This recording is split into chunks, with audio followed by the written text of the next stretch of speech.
Nathan Carter was the boy every parent wanted their child to be: polite, brilliant, and destined for greatness.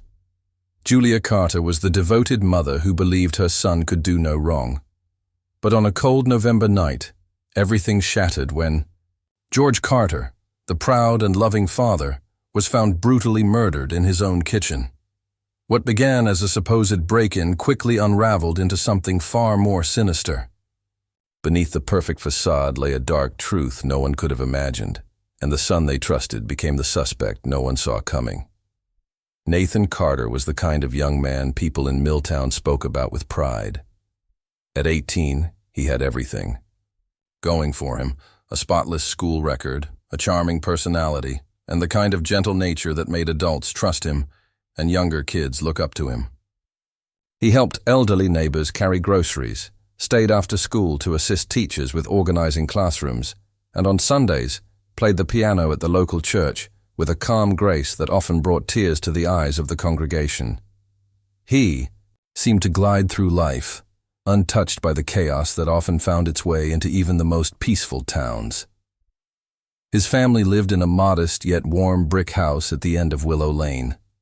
Julia Carter, his mother, worked part-time at the town library and was known for her kindness and quiet strength. George Carter, his father, was a retired police officer who spent his days tending to the garden and watching over the neighborhood like an old sentinel. They were a close-knit family, and anyone looking in from the outside saw them as a picture of harmony. Nathan also had a younger sister named Lily, who was just 10 and absolutely adored her big brother. He helped her with homework, walked her to school, and always made time for her, no matter how busy he was. At school, Nathan was admired by students and teachers alike. He was the top of his class, a member of the debate team, and had already secured a scholarship to a prestigious university. His future looked bright, almost untouchable. People often said Nathan was born to lead, and many parents used him as a benchmark for their own children. He never missed a family dinner, always spoke respectfully to elders, and never seemed to get angry or frustrated like other teenagers his age. In a world where teenagers were often unpredictable, Nathan stood out as someone steady and grounded. His father, George, was particularly proud of the boy he'd raised. Having spent years working in law enforcement, George had seen what could happen when young men took the wrong path. He made sure Nathan stayed away from bad influences. He was strict but fair, and Nathan seemed to respond well to that discipline. They went fishing on weekends, worked on old cars together in the garage, and occasionally George would take Nathan along on neighborhood watch patrols, teaching him to be vigilant, responsible, and aware. Julia, on the other hand, had a softer approach. She supported her children with warmth and encouragement. She always believed that a nurturing environment could help children flourish, and in Nathan's case, she was certain it had worked. She often told friends that Nathan was the light of her life, the boy who never gave her a moment's worry. When Lily was born, she watched in awe as her son immediately took on the role of protector and guide. The way Nathan cared for his sister melted her heart, and she believed she had raised not just a good son, but a truly exceptional human being. In church and around town, Nathan's name was often brought up in conversations. People described him as responsible, mature beyond his years, and even a little too perfect at times. He wasn't flashy or arrogant. He didn't party, didn't drink, and didn't cause trouble. Instead, he was the teen who brought coffee to his teachers during exam week and offered to stay late to help clean up after school events. If there was one person who seemed incapable of harm, it was Nathan Carter. But perfection has its shadows. Behind that charming smile and the respectful tone was something no one had noticed. Something quiet, buried deep, like a storm waiting for the right night to break free. And in the peaceful town of Milltown, where everyone believed they knew their neighbors, no one saw it coming. Nathan Carter, the boy they trusted, was about to turn their world upside down. The night of November 14th, 2022, started like any other evening in the Carter household. Dinner had been simple: grilled chicken, vegetables, and a quiet conversation about Lily's school project. Julia had just finished washing the dishes, and George was in the living room, watching an old crime documentary. Lily had gone to bed early, tired from her school play rehearsals, and Nathan had stepped outside for a walk, something he often did to clear his head before settling in for the night. The house was calm, still, almost frozen in a moment of perfect domestic routine. That calm shattered at 10:42 p.m. when a frantic 911 call came through to the Milltown Police Department. Julia's voice was panicked and barely coherent. The dispatcher struggled to understand her at first, words like blood, knife, George, and attacker coming through in choked gasps. Officers were dispatched immediately, and within minutes, flashing lights lit up the quiet street of Willow Lane, waking the neighbors from their sleep. When police entered the Carter home, the scene was far more disturbing than they had expected. George Carter was lying face down in the kitchen, motionless and drenched in blood. Julia sat on the floor, her hands and clothes soaked, her face pale, eyes wide with terror. She had a deep cut on her left arm and was visibly in shock. Nathan stood near the back door, trembling, his hands stained red. He wasn't crying or shouting, just standing there, silent, almost dazed. Paramedics rushed to stabilize Julia and confirm what was already evident about George. He was gone. The cause of death was clear. Multiple stab wounds to the chest and neck. The sheer brutality of the attack stunned even the most seasoned officers. It didn't look like a random act of violence. It looked personal. Nathan told the officers that a masked intruder had broken into the house. He claimed he had come back from his walk and heard screaming. He said he saw a man in black fleeing through the back door and tried to chase after him, but the attacker was too fast. According to Nathan, he found his father already bleeding on the floor and Julia injured. He said he didn't know what else to do except call for help.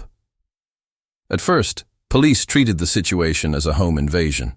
The house was cordoned off, and a search for the suspect began immediately. Patrol cars combed the area, and neighbors were questioned, but no one had seen or heard anything suspicious. The only person who'd heard something was an elderly neighbor who said she'd heard raised voices earlier in the evening, but nothing she thought serious enough to report. As the investigation began to take shape, troubling inconsistencies started to appear. There were no signs of forced entry, no broken locks, no shattered windows. All the doors were locked from the inside. Nothing was missing. No valuables were taken. Even the small box of emergency cash Julia kept in the living room drawer remained untouched. Police began to wonder, if someone had broken in, why had they come with the intention to kill and then left without taking a thing? Surveillance footage from nearby homes and street cameras was reviewed. One camera, positioned on the corner of Willow Lane, captured the front of the Carter house. No one had entered or exited the home between 9 p.m. and the time the police arrived, except Nathan, who had returned shortly after 10 p.m. alone. There was no sign of an intruder, no masked figure, no rush of footsteps down the driveway or into the night. Julia, still recovering in the hospital, could barely speak about the attack. She said she remembered arguing with George that evening, but her memory of what followed was hazy, likely due to trauma and blood loss. She didn't remember seeing a masked man. She didn't remember Nathan coming in.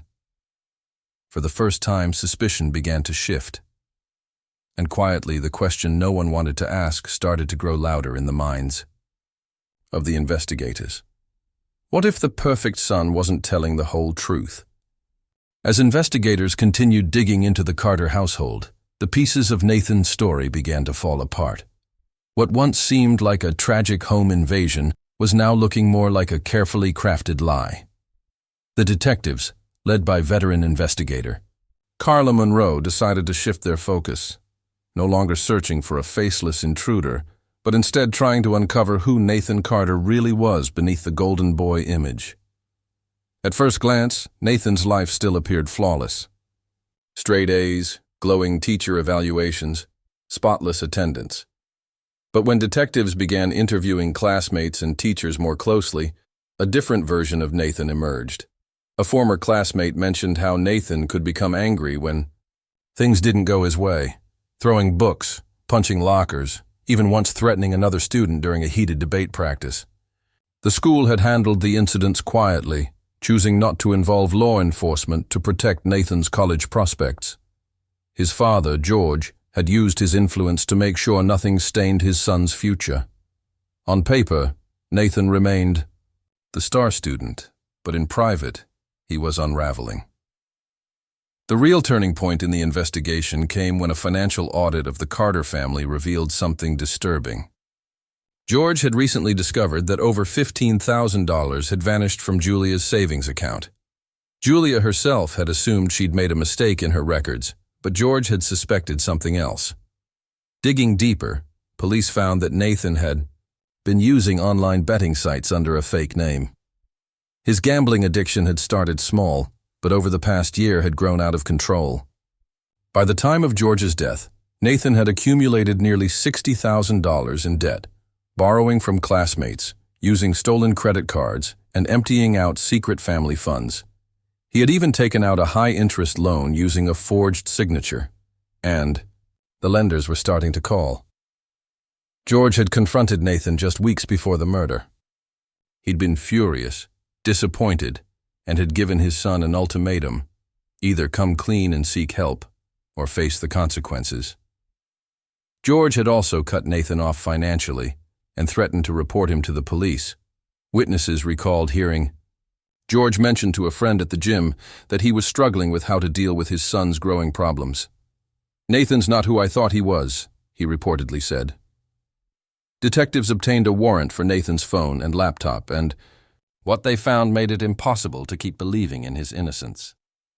Weeks before the murder, Nathan had searched terms like how to fake a break-in, how to stab without leaving DNA, and how long does it take to bleed out from a knife wound.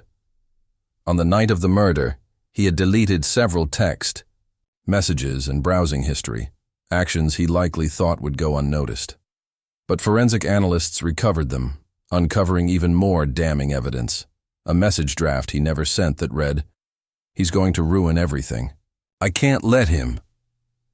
The murder weapon, a long kitchen knife, was found in the woods behind the Carter home, buried beneath leaves and wrapped in a towel.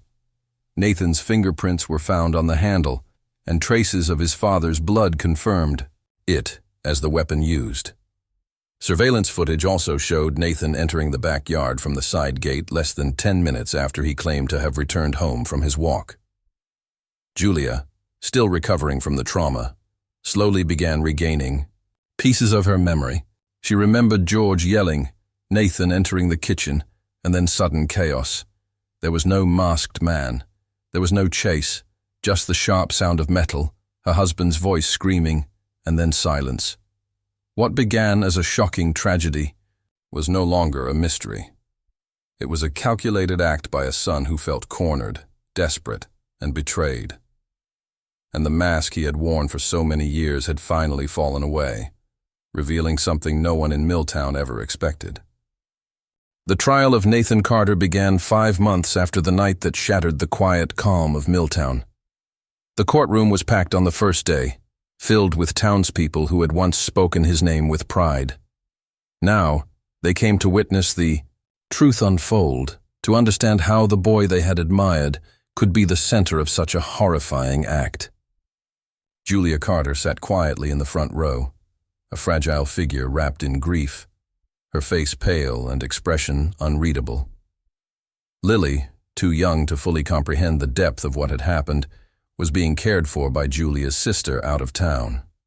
The weight of the loss was now matched by the burden of facing the truth. Nathan's defense team painted him as a troubled teen, pushed to the edge by pressure, shame, and fear. They claimed he never intended to kill his father, only to scare him, an argument meant to soften the brutality of the attack. But the evidence spoke louder than any lawyer could. The internet searches, the financial deception, the planted weapon, and the lies told to police. It was all too much to ignore. The prosecution detailed a chilling timeline of premeditation, showing how Nathan had spent weeks planning the murder, even practicing how to stage the scene to look like a break-in. They argued that Nathan had killed not in a moment of rage, but with a cold, calculating motive, to silence the one person who could destroy the perfect image he had worked so hard to build. Witness after witness was called. Former friends testified about Nathan's secret gambling problem and his increasingly erratic behavior. A teacher recounted an incident when Nathan had broken down in tears during a test, muttering that he couldn't handle the pressure anymore. Yet it was Julia's testimony that gripped the courtroom. Calm, composed, and broken all at once, she described the growing tension between George and Nathan, how arguments had become more frequent, how George had become more worried with each passing week. She told the court that she never imagined her son was capable of such a thing until that night. Her voice trembled as she recalled seeing Nathan's face just after the attack, not filled with fear or panic, but something she couldn't quite name: detachment. After 3 weeks, the jury deliberated for only 6 hours. Nathan was found guilty of second-degree murder and sentenced to 35 years in prison without the possibility of parole. As the verdict was read, Nathan remained still, his face unreadable. No tears, no reaction. He simply stood, hands cuffed, as the judge delivered the sentence that would define the rest of his life. He was led out of the courtroom, not as a promising young man, but as a convicted killer. The boy who once played piano in church and walked his little sister to school had become a cautionary tale whispered about in the town that once adored him. In the months that followed, Milltown tried to return to normal. But something had shifted. The tragedy left a scar, a lingering doubt that even the most perfect image can hide something dark beneath. Parents grew more cautious, teachers more observant, neighbors more hesitant to believe that a smiling face always meant a kind heart. Julia sold the family home and moved away with Lily, hoping to start over in a place where the past didn't follow them with every step. She never visited Nathan in prison, never wrote, never called. In her heart, the son she had raised had disappeared that night alongside her husband. Nathan Carter's story remains one of the most chilling reminders that evil doesn't always come from strangers in the dark. Sometimes it comes quietly, wearing the face of someone you thought you knew, someone you trusted, someone who seemed like the perfect son, until that night.